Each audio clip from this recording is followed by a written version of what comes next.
Willkommen zurück im Stadion Bettenhausen. Bis jetzt steht es 4:3 für VfB Rhön. Schafft es Borussia Rennsteig noch zu einem Ausgleich? Hey, spiel ab, ich steh frei!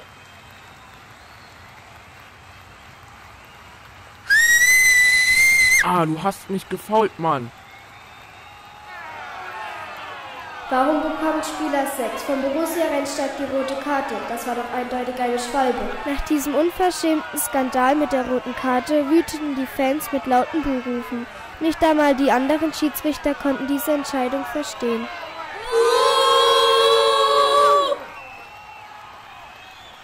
Jeder hat die gleichen Rechte.